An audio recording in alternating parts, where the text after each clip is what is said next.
igual que en la parte de la lengua, las células olfatorias son abundantes. Entonces, estas están en receptores mucho más como la lengua, digamos, el alimento toca y el receptor está ahí. O sea, la papila gustativa está apenas toca. No es que tiene que seguir un trayecto para llegar al receptor. Aquí es lo mismo. El olor llega a la nariz y las células que primero tocan ya son las receptoras para la interpretación de ese olor. Esas son las células olfatorias. Estas ya van a ir directo a estimularme la corteza olfatoria, no van a tocarme el tálamo y tienen como característica que estas células son bipolares. Si se acuerdan del concepto de bipolaridad del ojo, ¿qué es bipolaridad? ¿Qué van a hacer? Excitan e inhiben, bipolares, hacen las dos cosas, ¿sí? Son células bipolares que se encargan de eso. Por eso, si quieren estas células o estos receptores, no van a necesitar tocar nada más. Solitas van a poder excitar o inhibir y generar la estimulación, ¿no?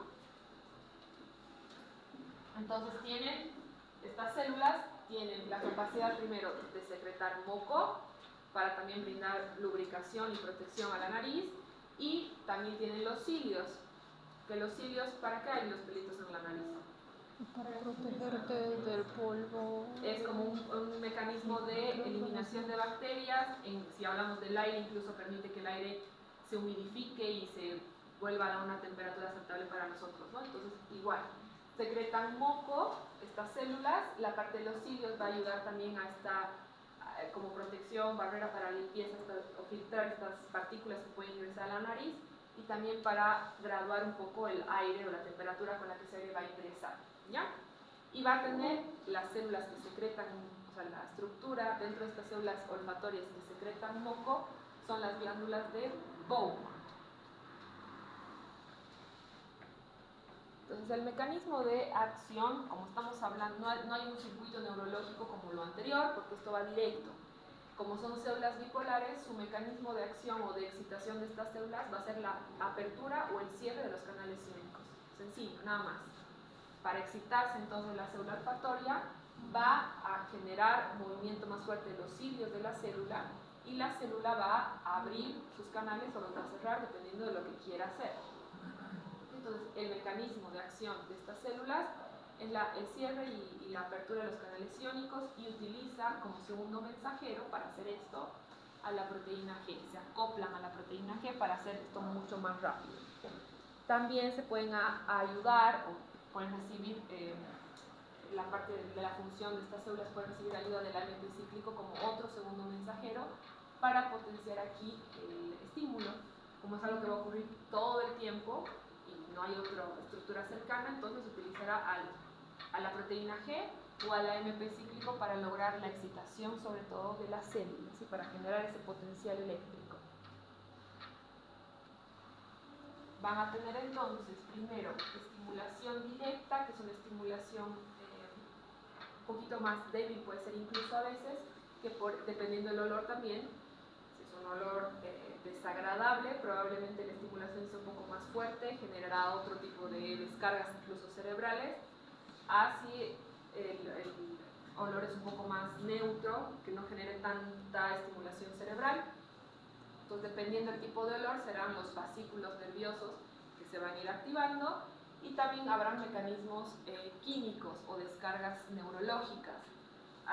Si el alimento nos gusta o si lo que estamos oliendo es comida que nos guste, eso es lo que generaba la primera participación del sistema nervioso central.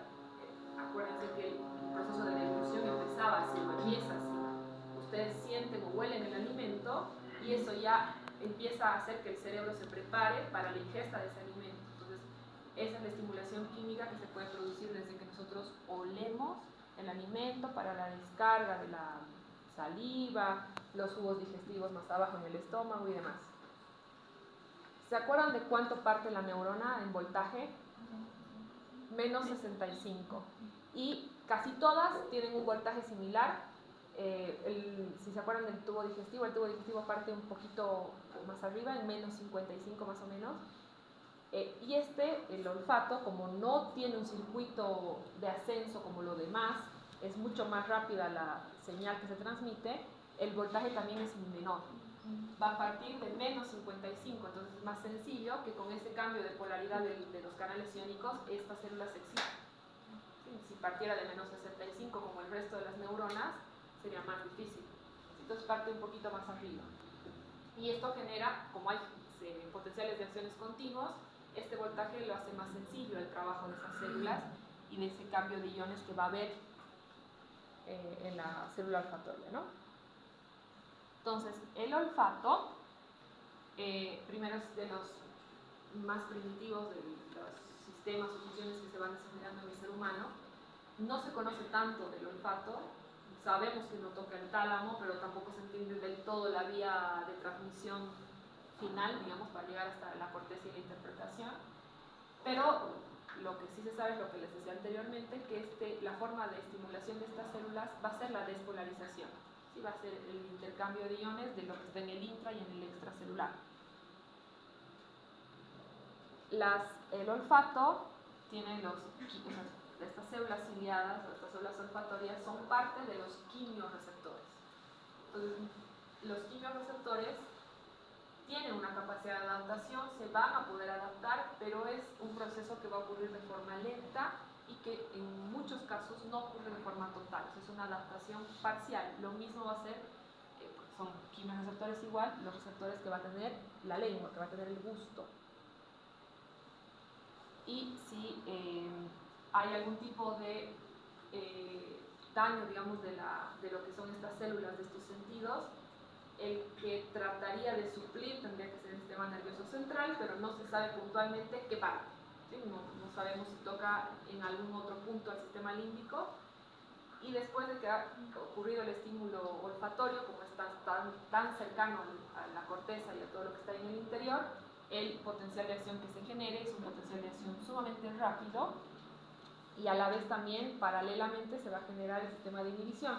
Como son células bipolares, solito se regula, así tiene su sistema de retroalimentación para suprimir la emisión de estas señales.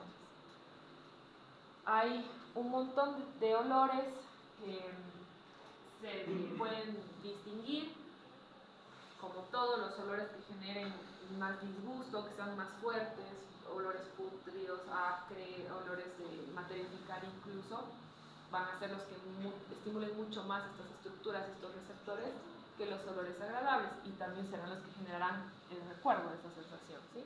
Pero hay más de 100 sensaciones primarias que van a activar en diferentes momentos a las células del olfato, ¿sí? Lo que sea más feo entonces, o más desagradable, será lo que va a generar mayor estimulación nerviosa, más descarga química también de toda la parte neuronal y hormonal, que es lo que genere un olor agradable. Bien, ya estamos. Y hay ciertas diferentes maneras de graduar el olor. Igual que el oído, igual que la parte del gusto, toda la estructura de la nariz, del olfato, también va a ayudarnos a graduar el impacto con el que puede chocar ese olor con la nariz. Hay ciertas sustancias incluso que podrán generar daño de la mucosa de la nariz, de los cilios, como la pimienta, por ejemplo, cuando la huelen, lo que puede generar el estímulo cuando eso entra a la nariz. Entonces, todas las estructuras que están dentro, los cilios, los receptores, el moco, va a ayudar a graduar el olor para que eso no nos genere daño. Nosotros tenemos también aquí lo que es la parte un poco de lo que es el sistema nervioso autónomo nuevamente. El par craneal 1 es el responsable de toda la parte del olfato, que genera el bulbo, está dentro del bulbo olfatorio, y esto ya está ubicado en la lámina cribosa, que es muchísimo más cerquita de la corteza, de la parte interna. Entonces, por eso la distancia y el circuito que recorre aquí es sumamente primitivo, mucho más corto que el resto de los sentidos. Y acabo, lo juro. Ya, despierten. Entonces va a existir, como ya estamos cerquita, en relación al bulbo olfatorio, a la parte donde está ya el par craneal, donde está la lámina cribosa, está sumamente cerca las células del olfato. ¿Sí? Por eso es tan rápida la señal y tan fácil de producir la despolarización de estas células, ¿sí? La excitación. Y cuando ya está eso adentro, también hay un montón de terminaciones nerviosas, más de 25.000, que van a ayudar a estimular todo esto que está, todo este estímulo que ya está dentro. Y hay también diferentes tipos de células, unas que se llaman células de penacho, que son células un poco más chiquitas, pero que son abundantes, que también van a permitir que se transmita la señal olfatoria hacia el bulbo.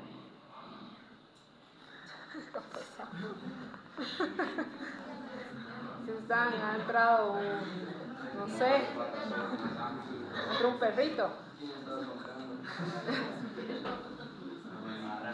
Ya. Ya llegó el impulso atrás, ¿sí? Ya está el impulso, ya pasó todas estas células, ya está el estímulo olfatorio en la parte final. Tiene dos formas de transmisión o de vías que puede seguir, que están en relación al mesencéfalo y otra al propio cerebro. Entonces tiene el área olfatoria lateral, que aquí es el sistema olfatorio más antiguo y está un sistema olfatorio moderno, y después lo que hace el área olfatoria medial del cerebro. Esto ya es 3 diapositivas se acabó, ¿sí? Entonces la última parte ya es esta. Esta es el área olfatoria medial. Aquí van a ver núcleos que van a estar situados en la parte del hipotálamo. No estamos seguros de que, digamos, si quieren el tálamo o ya tengan un impacto igual a lo que ocurre con el resto de los sentidos o de las transmisiones nerviosas que tenemos. Sí choca el hipotálamo, pero no necesita el hipotálamo como distribuir esa señal que ha llegado, ¿sí? Porque el trayecto es menor, ya está en la corteza. Y esta es la región que va a estar más vinculada con el comportamiento, también la parte del olfato. Hay algunos trastornos incluso que hemos visto en el sistema límbico de la parte psiquiátrica o del lóbulo prefrontal, que pueden también alterar un poco la parte del comportamiento. Entonces el olfato también está en relación a eso. Y este es el medial. El lateral es el que tiene relación con el hipocampo. El hipocampo es la estructura que nos permite aprender, un poco también decidir o pronosticar o ver qué cosa puede suceder si hacemos tal cosa, ¿no? Entonces el hipocampo, o sea, el olfato tiene relación con el hipocampo porque aquí también se puede aprender a saber qué alimento nos gusta y qué alimento no nos gusta. El sistema límbico es parte de las funciones vegetativas, es la parte del hacer y del apetito. Entonces esas estructuras ya se empiezan a mezclar con lo que hacen los sentidos para otorgarle a la persona esa capacidad de decidir qué le gusta y qué no le gusta.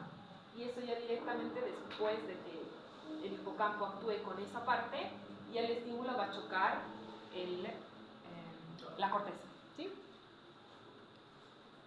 Y hay una vía moderna que no está del todo estudiada, pero que, como estamos viendo que toda la estructura principal de nuestro sistema límbico es el tálamo, y que el tálamo es el distribuidor de las señales, creen también que toca el tálamo. No se está de todo seguro, no se está de todo estudiado tampoco, y si fuera verdad esto que están diciendo estos nuevos investigadores, ¿qué punto del tálamo tocarían? Tocarían la parte del núcleo dorsomedial del párpado. Pero es algo que recién se está estudiando y recién se está viendo. ¿Listo? No hay más.